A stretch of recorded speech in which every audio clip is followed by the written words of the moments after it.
तर अतीव श्रद्धेच्या पोटी आपल्या वडिलांविषयी असणारे प्रेम आणि श्रद्धा ही मनात ठेवून या ठिकाणी सुंदर असं कार्यक्रमाचं नियोजन केलेलं आहे। तेव्हा त्यांना द्यावे तितके धन्यवाद थोडेच आहे, कारण महाराज हे मुलांचं कर्तव्य असतं की आई वडील जोपर्यंत जिवंत आहेत तोपर्यंत त्यांची सेवा करायची आणि ते गेल्यानंतर त्यांचे हे जे कार्य आहे ते मुलांनी पार करायचे असतात। माऊली सांगतात, सकळ तीर्थाची धुरे जिये का माता पितरे तया सेवेशी कीर शरीरे लोन कीजे। आई वडील जोपर्यंत जिवंत आहेत तोपर्यंत त्यांची सेवा करायची आणि ते गेल्यानंतर त्यांचं हे जे कार्य आहे ते मुलांनी करायचं असतं। मग ते गेल्यानंतर, कारण माणूस गेल्यानंतर माणसाच्या जीवनामध्ये काही विधी येतात आणि त्या विधी कोणी पार करायच्या, तर त्यांच्या कुटुंबियांनी मुलांनी पार करायच्या असतात। मग माणूस मेल्यानंतर सुद्धा कोणत्या विधी येतात, तर माणूस मेल्यानंतर पहिला विधी येतो 10वा, दुसरा येतो 13वा आणि तिसरं येतं वर्षश्राद्ध। आता हे विधी का करतात बऱ्याच जणांना माहीत नसतं। आपण जर विचारलं, बाबा 10वा का करतात, 13वा का करतात, वर्षश्राद्ध का करतात, तर ते सांगतात आमच्या शेजाऱ्यांनी त्यांच्या वडिलांचं केलं होतं म्हणून, किंवा आमची ही परंपरा चालत आलेली आहे। परंतु का चालत आली हे बऱ्याच जणांना माहीत नसतं। तर 10वा का करतात, 13वा का करतात, वर्षश्राद्ध का करतात, आता 10वा 13वा याचं काही सांगणार नाही, सांगितलं तरी काही हरकत नाही, कारण ही नैमित्तिक सेवा आहे आणि हे सगळं सांगितलं पाहिजे का, कारण हे जर सांगितलं नाही तर याच्या पुढची जी येणारी पिढी आहे ती आपली 10वा 13वा आणि वर्षश्राद्ध एकाच दिवशी करते आणि म्हणून हे सांगितलं पाहिजे। मग 10वा का करतात, 10वा हा विधी आहे आणि 13वा हे शास्त्र आहे आणि शास्त्र असं सांगतं विधी बदलला तरी चालतो परंतु शास्त्र बदलता येत नाही। विधी बदलला तरी चालतो, 10वा हा विधी आहे, विधी मागं पुढं करता येतं। 10व्याला पर्याय आहे, 10वा 3ऱ्या 5व्या 7व्या आणि 10व्या दिवशी करता येतो, परंतु कसाही नाही, त्यालाही काही कारण असतं। एखाद्या घरातील जर व्यक्ती गेली पुन्हा 5 दिवसांनी त्याच घरातील जर व्यक्ती निघून गेली तर त्या दोघांचे 10वे एकत्र करता येतात, म्हणजे 10वा हा विधी आहे तो मागं पुढं करता येतो। मग 10व्याला काय करायचं, पहिल्या दिवशी पहिला पिंड पाडला जातो, दुसऱ्या दिवशी दुसरा, तिसऱ्या दिवशी तिसरा, असे 10व्याला 10 पिंड पाडले जातात। ते 10व्याला आपल्याकडे 10 पिंड एकदाच पाडले जातात, तो 10वा। त्याच्यानंतर येतो 13वा। आता 13वा का करायचा, तर आपल्या हिंदू धर्मामध्ये प्रत्येक व्यक्तीला 16 संस्कार सांगितलेले आहेत। आता इथं बसलेल्या कोणावरही ते 16 संस्कार झालेले नाहीत, आपल्यावर प्रामुख्याने 3च संस्कार होतात। कुठले, एक नामकरण, दुसरं लग्न आणि तिसरं अंत्येष्टी। 16तून 3 गेले, किती राहिले, 13, म्हणून करायचा तो 13वा। अजून त्याचं असं कारण आहे, ज्या वेळेला आपण प्रेत यात्रा घेऊन जातो त्यावेळेला जीव खडा आणतो, जीव खडा। बरं, तो जीव खडा आणल्यानंतर कुठं ठेवतो, ज्या ठिकाणी ज्योत लावलेली आहे कोऱ्या वस्त्रामध्ये गुंडाळून तो त्या ठिकाणी ठेवायचा असतो। त्या खड्याच्या माध्यमातून, त्या ज्योतीच्या माध्यमातून, त्या खड्याच्या रूपाने त्या जीवावर राहिलेले 13 संस्कार जे आहेत ते त्या 13 दिवसामध्ये होत असतात आणि म्हणून करायचा असतो तो 13वा। आणि 13वं हे शास्त्र आहे, 13वं मागं पुढं करता येत नाही।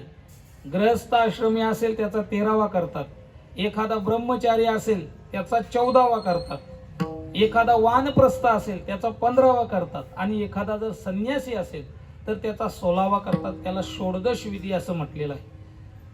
हे झालं 13वं। त्याच्यानंतर येतं वर्षश्राद्ध। आता वर्षश्राद्ध का करतात, तर महाराज हा जीव गेल्यानंतर डायरेक्ट यम दरबारात जात नाही, त्याला जाण्याकरता काही कालावधी लागतो। किती कालावधी लागतो, तो 13 दिवस त्या घरामध्ये वास्तव्य करतो आणि 13 दिवस झाले का तिथून तो निघत असतो। निघाल्यानंतर तो डायरेक्ट यम दरबारात जात नाही, त्याला जात असताना मध्ये वैतरण नावाची नदी लागते आणि ती वैतरणा जी नदी आहे त्या नदीच्या काठावर जाण्याकरता त्या जीवाला एकूण 48 दिवस लागतात। म्हणजे पहिले 13 आणि हे 48 किती झाले, 61। 61व्या दिवशी हा जो जीव आहे तो त्या नदीच्या काठावर जाऊन पोचतो। आता ती नदी आहे ती आपल्या नदीसारखी पाण्याने भरलेली, त्या नदीमध्ये घाण, पू, मांस, रक्त असं ती घाणीने भरलेली नदी आहे आणि ती नदी त्याला पार करायची आहे, परंतु कशीही पार करता येत नाही। त्या जीवाने आपल्या जीवनामध्ये एकदा तरी गोदान केलेलं असेल तर त्याला तिथं गाय असते, ती गाय त्या जीवाला पलीकडे घेऊन जात असते, अन्यथा नेत नाही. आणि ती नदी इतकी मोठी आहे, ती नदी पार करण्याकरता एकूण 39 दिवस लागतात. आता पहिले 61 आणि हे 39 किती झाले? 100. 100व्या दिवशी हा जो जीव आहे तो ते यम दरबारात जाऊन पोचतो. तिथं पोचल्यानंतर आपली जी कर्माधर्माची पाप पुण्याची जी फाईल आहे तिथल्या वकिलाच्या स्वाधीन करतो. आता तिथं वकील पाहिजे ना, तिथला वकील कोण? चित्रगुप्त. त्या चित्रगुप्ताच्या स्वाधीन ती फाईल करतो.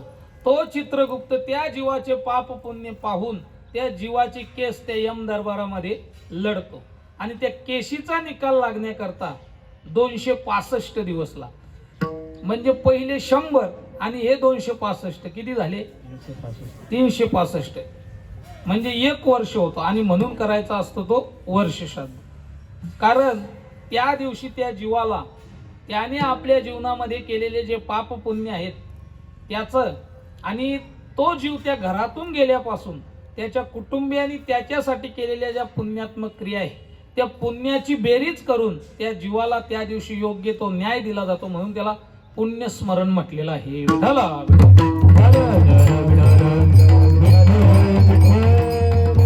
बरं, मग हे दरवर्षी का करायचं? तर हा जीव त्या यम दरबारात गेल्यानंतर याला महिन्याला भूक लागते आणि त्याला तिथं जेवायला दिलं जातं. परंतु कोणालाही जेवायला दिलं जात नाही. ज्याने आपल्या जीवनामध्ये अन्नदान केलेलं आहे त्याला जेवायला दिलं जात, अन्यथा दिलं जात. एखाद्याने जर आपल्या जीवनामध्ये फार अन्नदान केलेलं असेल तर त्याचं महिना घालण्याची, वर्ष श्राद्ध घालण्याची गरज नाही. परंतु ज्याने अन्नदान केलेलं नाही त्याचं वर्ष श्राद्ध घालावं लागतं. कारण त्या ठिकाणी त्याला भूक लागल्यानंतर तिथं जेवायला दिलं जातं. तुम्ही म्हणाल याला पुरावा, प्रमाण काय? याला पुरावा आहे महाभारतात. ज्या वेळेला कर्ण युद्धामध्ये मरण पावला आणि यम दरबारात गेला, कर्णाचा महिना झाला, कर्णाला भूक लागली, चित्रगुप्ताला म्हटला मला जेवायला दे. चित्रगुप्त म्हटलं तुला जेवायला मिळणार नाही. का? म्हटलं तू अन्नदान केलेलं नाही. कर्ण हसायला लागला. म्हटलं खाली जाऊन बघ. दान म्हटलं तर पहिलं नाव कोणाचं येतं? कर्णाचं येतं. तेव्हा चित्रगुप्ताने सांगितलं कर्णा तू भरपूर दान केलेलं आहे. तू पैसे दान केले, भूमी दान केले, कांचन दान केलं, वस्त्र दान केले, परंतु तू अन्नदान केलेलं नाही, म्हणून तुला जेवायला मिळणार नाही. परंतु तू एक चांगलं केलेलं आहे. तुझ्याकडे जर कोणी अन्न मागायला आला तर तू त्याला युधिष्ठिराचं घर दाखवायचं आणि ज्या बोटाने तू घर दाखवायचा त्या बोटाने तुझ्या अन्नदान केलेलं आहे. आणि म्हणून तुला जर तुझी भूक भागवायची असेल तर तुझं बोट तोंडात घाल आणि भूक भागव. हे मी कोणाचं सांगतो? कर्णाचं, ज्याचं दानामध्ये सगळ्यात वरती नाव आहे. मग आपलं कसं होईल? म्हणजे म्हणून करायचे असतात ते वर्ष श्राद्ध. मग त्या दिवशी त्या जीवाला योग्य न्याय दिला जातो आणि हे सतत करायचे असतात. हे कोणी करायचे? मुलांनी करायचे. का? कारण हे केल्यानंतर ती जी गेलेली व्यक्ती आहे त्यांना तर पुण्य प्राप्त होतोच, परंतु जे करणारे आहेत, जी मुलं कुटुंबीय जे करतात त्यांना सुद्धा अक्षय असं पुण्य प्राप्त होतं. म्हणजे ज्या पुण्याला क्षय नाही असं पुण्य प्राप्त होतं. आता अक्षय पुण्य म्हणजे कसं? जसं चंद्राला सूर्याला ग्रहण लागल्यानंतर त्या ग्रहण कालामध्ये काही पुण्यात्मक कालावधी असतो आणि त्या पुण्यात्मक कालावधीमध्ये आपण काही दान धर्म केलं तर त्याचं अक्षय असं पुण्य आपल्याला प्राप्त होतं. तसंच माऊली सांगतात आणि सोम सूर्यादिक ग्रहणे येऊनी करविती पार्वणे का माता पितर मरणे अंकित. जे दिवस, ज्या दिवशी ते गेले त्या दिवशी त्यांचं स्मरण करणं, त्यांच्या नावानं अन्नदान करणं, ज्ञानदान करणं, जे काही करता येईल पिंडदान करणं, हे सगळ्या क्रिया केल्यानंतर अक्षय असं पुण्य मुलांनाही प्राप्त होत असतं. विठाला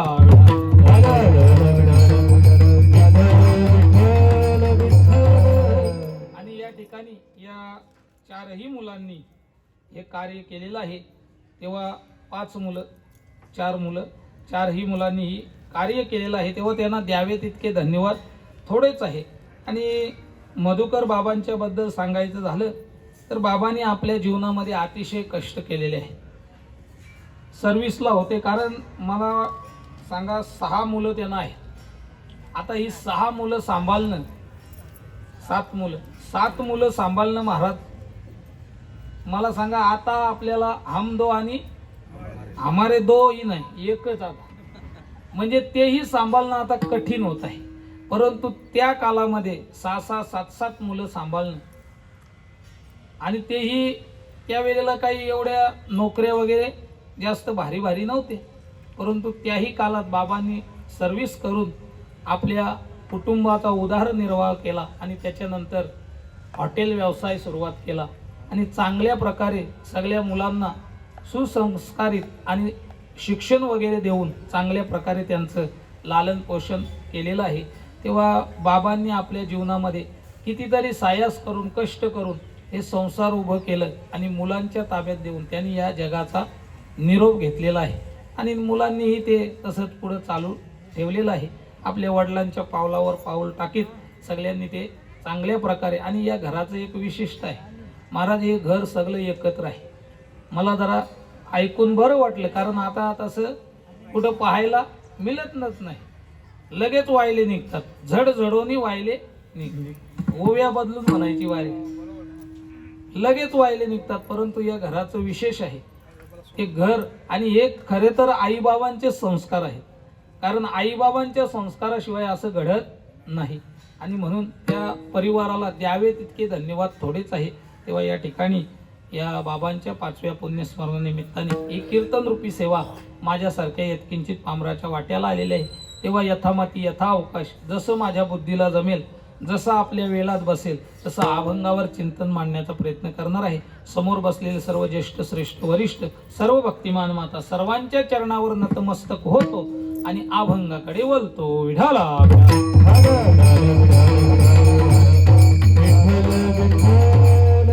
या संपूर्ण मृत्यू लोकाचा जर आपण विचार केला तर या ठिकाणी जो जो जीव जन्माला आलेला आहे त्याला एक ना एक दिवस जाणं हे निश्चित आहे. का? कारण हा निसर्गाचा नियम आहे. उत्पत्ती स्थिती आणि लय हा निसर्गाचा नियम आहे. ज्या ज्या गोष्टीने या ठिकाणी आकार धारण केलेला आहे त्याला एक ना एक दिवस मरण हे निश्चित आहे. कारण या मृत्यू लोकामध्ये कोणालाही थांबता येत नाही. इथं आलेला जीव असो, देव असो, मानव असो, प्रत्येकाला जावं लागतं. येथे उरो नाही आले अवतार, येरती पामर जीव किती. ज्या ज्या गोष्टीने या ठिकाणी आकार धारण केलेला आहे त्याचा नाश हा ठरलेला आहे. ज्ञानोबा सांगतात उपजे जे नाशिले पुनरपी दिसे, हे घटिका यंत्र जैसे परिभ्रमिक. ज्याचा जन्म झालेला आहे त्याला नाश हा निश्चित आहे. उपजे जे नाशे, म्हणून तर तुकाराम महाराज सुद्धा एका ठिकाणी म्हणतात की आईच्या उदरामध्ये पिंड उपजला की मरण सुद्धा त्याच्या बरोबर येतं. उपजल्या पिंडा मरण सांगा ते, मरते उपजते सवेची ते. म्हणजे पिंड उपजला का त्याच्या मरण सुद्धा सोबतच येत असतं. अगोदर ज्ञानोबा उदाहरण देतात काय? उपजे जे नाशे, नाशिले पुनरपी दिसे, हे घटिका यंत्र जैसे परिभ्रमेगा. आता घटिका यंत्र म्हणजे काय? घड्याळ, पण त्या कालामध्ये घड्याळ नव्हतं. मग घटिका यंत्र काय असायचं? महाराज 2 घमेले असायचे. वरती एक घमेला ठेवलेला असायचा, खाली एक घमेला ठेवलेला असायचा. वरच्या घमेलेला छिद्र असायचं, त्याच्यामध्ये वालू टाकायची. ती वरच्या घमेल्यातली वालू हळू हळू हळू हळू खालच्या घमेल्यात पडायची. वरच्या घमेल्यातली वालू संपली की त्या ठिकाणी एक बेल वाजवली जायची, त्याला एक घटिका म्हणायची. पुन्हा त्या खालच्या घमेल्यातली वालू वरच्या घमेल्यात टाकायची, पुन्हा ती संपली की एक बेल वाजवली जायची, त्याला घटिका म्हणायची. असं ते सारखं चालू. वालू खाली गेली की पुन्हा वर घ्यायची, वर आली की पुन्हा खाली. आपलंही तसंच आहे. जन्माला आला की मृत्यू, मृत्यू झाला की पुन्हा जन्माला यायचं, जन्माला आला की पुन्हा मरायचं. किती वेळा जन्माला आले, किती वारे भजिते, किती वारे भजिते, किती वारे भजिते. किती वेळा जन्माला आले, किती वारे भजिते, किती वारे भजिते, किती वारे भजिते. किती वेळा जन्माला आले, किती वारे भजिते, किती वारे भजिते, किती वारे भजिते. सारखं मरायचं पुन्हा जन्माला यायचं, पुन्हा मरायचं पुन्हा जन्माला यायचं. मी पुन्हा येईन, मी पुन्हा येईन, असं सारखं चालू आपलं. म्हणून तर तुकाराम महाराजांनी याला रहाट गाडगं म्हटलेलं आहे. आता रहाट गाडगं काय असतं, ते पवनचक्की सारखं असतं, ते सारखं फिरत राहत. त्याला गाडगे बांधलेले असतात, मडके. ते गाडगे खाली जातात पाण्यात, भरले का पुन्हा वर येतात, रिकामे होतात, पुन्हा पाण्यात जातात, पुन्हा ते सतत फिरत राहतात. मग तुकाराम महाराज म्हणतात त्या गाडग्यांना सुट्टी कधी भेटते? सुट्टी जोपर्यंत ते रहाटाचे जे गाडगे आहेत ते फुटत नाहीत ना, तोपर्यंत त्यांना सुट्टी नाही. तुकाराम महाराज म्हणतात, गाडग्याची सुटी फुटली गाडग्याची सुटी फुटली गाडग्याची सुटी फुटली गाडग्याची सुटी फुटली तुका म्हणे मारे गुंतली राहती म्हणे मारे गुंतली राहती तुका म्हणे मारे गुंतली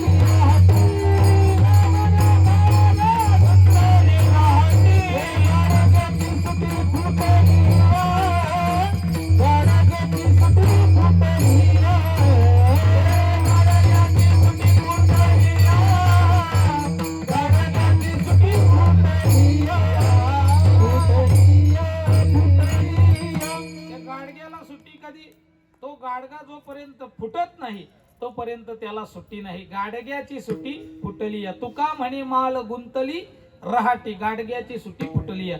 तो गाडगा जोपर्यंत फुटत नाही तोपर्यंत त्याला सुट्टी नाही. आता मला सांगा, मग तसंच आपलं आहे, सारखं फिरावं लागतं. जन्माला यायचं मरायचं, जन्माला यायचं मरायचं. मग आपल्याला सुट्टी कधी? प्रश्न आहे ना. तर आपल्याला सुट्टी कधी? जोपर्यंत आपण जन्म मृत्यूची कारण शोधत नाही तोपर्यंत आपल्याला सुट्टी नाही. तुम्ही म्हणाल जन्मालाही कारण आहेत आणि मृत्यूलाही कारण आहेत. हो, जन्मालाही कारण आहेत आणि मृत्यूलाही कारण आहेत. किती कारण आहेत? भरपूर कारण आहेत, भरपूर कारण आहेत. परंतु आपण वेळेअभावी 4-4, 5-5 कारण पाहू. जन्मालाही कारण आहेत आणि मृत्यूलाही कारण आहेत. जन्माला किती कारण आहेत तर पहा. जन्माचं पहिलं कारण आहे, कर्म जर शिल्लक राहिलं तर जन्माला यावं लागतं. दुसरं जन्माचं कारण आहे, पाप जर झालं तर जन्माला यावं लागतं. तिसरं कारण आहे, पाप पुण्य जर समान झाले तर जन्माला यावं लागतं. आणि चौथं कारण आहे, वासना जर शिल्लक राहिली तर जन्माला यावं लागतं. विठ्ठल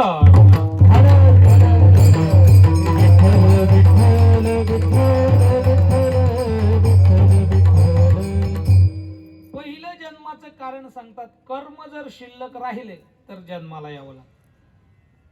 ज्ञानोबराय सांगतात, आगा कर्मी जे उरावे ते सुखदुःखी फळा यावे, ते भोगावया यावे देहा एका. कर्म जर शिल्लक राहिलं तर जन्माला यावं लागतं. चांगले वाईट कर्म भोगण्याकरता आपल्याला जन्माला यावं. आपण केलेले जे चांगले वाईट कर्म आहेत ना, ते भोगण्याकरता आपल्याला जन्माला यावं लागतं. केले कर्म झाले त्याची भोगाले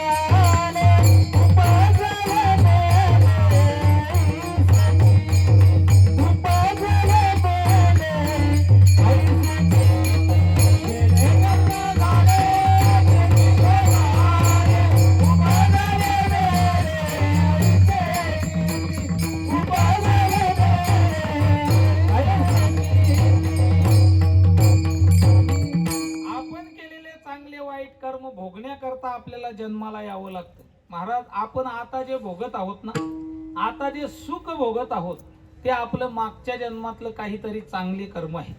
आणि आता जे आपल्या वाट्याला दुःख आलेले आहे ते मागचं काहीतरी आपलं वाईट कर्म आहेत. कारण भोगे जाणी जे केले पूर्वजन्मीचे, आपण मागे काय केलेलं आहे ते आताच्या भोगावरून आपल्याला कळून येतं. काय झालं, एक जणाच्या अंगावर अशा फोड्या उठल्या, फोड्या पुटकुल्या, आणि तो दवाखान्यात गेला.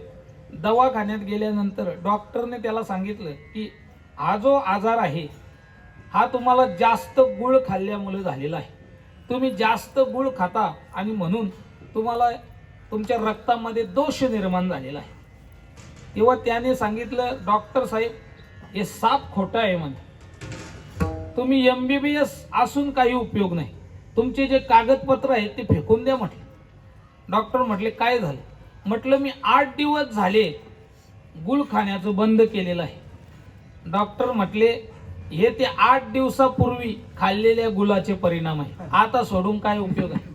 तसं आपण केलेले जे चांगले वाईट कर्म आहेत ते आता आपल्याला सुखदुःखाच्या रूपाने भोगायला येतं. म्हणून ज्ञानोबाऱ्या सांगतात आगा कर्मी जे उरावे ते सुखदुःखी फला यावे ते भोगावया यावे देहा एका. विठ्ठला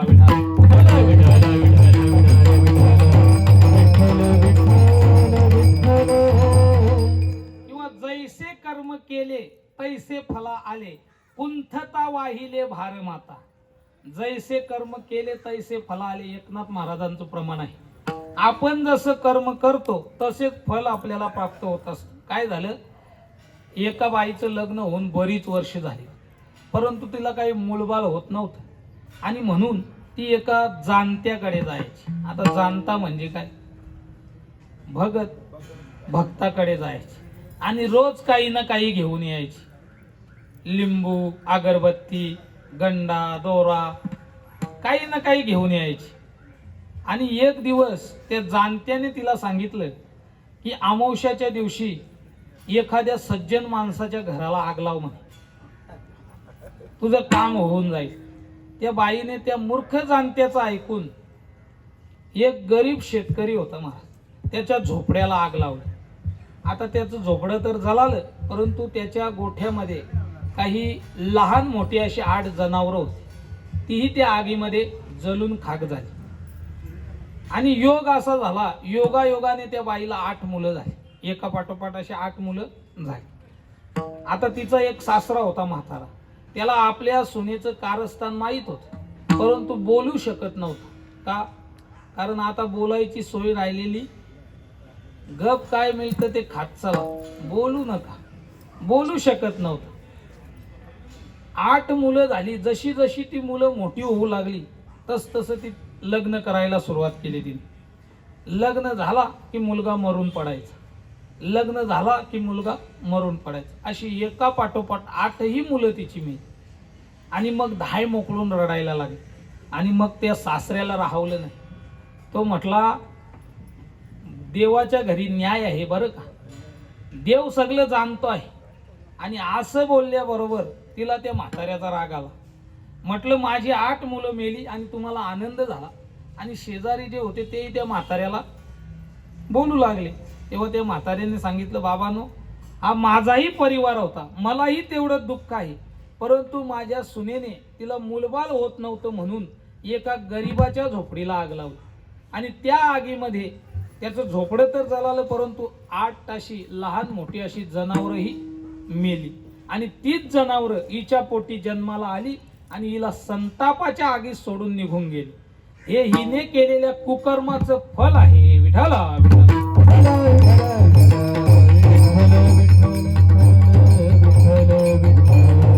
म्हणजे आपण केलेले कर्म आपल्याला भोगावे लागतात असं म्हणण्यापेक्षा केलेले कर्म भोगण्याकरताच आपल्याला जन्म घ्यावा लागतो. म्हणजे जन्माचं पहिलं कारण आहे कर्म जर शिल्लक राहिलं तर जन्माला यावं लागतं. दुसरं कारण आहे पाप जर झालं तर जन्माला यावं लागतं. महाराज सांगतात जन्म येणे घडे पातकाचे मूळ, संचिताचे फळ आपुलिया, संचिताचे फळ आपुलिया. घडे पातकाचे मूळ, संचिताचे फळ आपुलिया, संचिताचे फळ आपुलिया. पाप जर झालं तर जन्माला यावं लागतं. जन्मा येणे घडे पातकाचे मूल, संचिताचे फल आपुलिया. दुसरं कारण. तिसरं कारण सांगतात पाप पुण्य जर समान झाले तर जन्माला यावं लागतं. पाप पुण्य करुणी जन्म येतो प्राणी,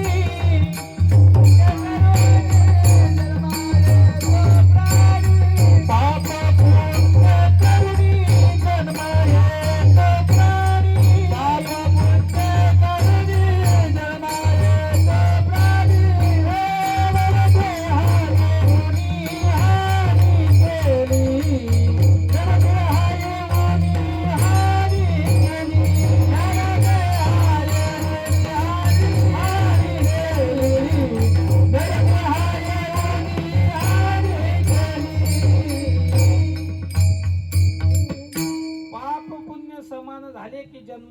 लागतं. पाप पुण्य करोनी जन्मा येतो प्राणी, नरदेहा येऊनी हानी केली, किंवा पाप पुण्य समान समे तरीच पावी जे कर्मभूमी.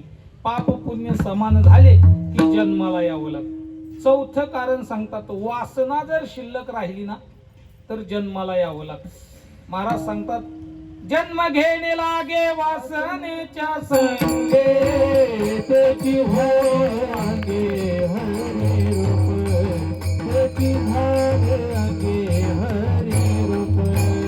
जन्म घेणे लागे वासनेच्या संगे, त्याची होय अंग हरी रूप, त्याची होय अंग हरी रूप.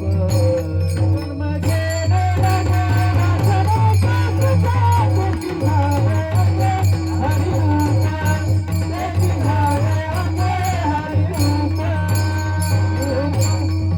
हरी रूप.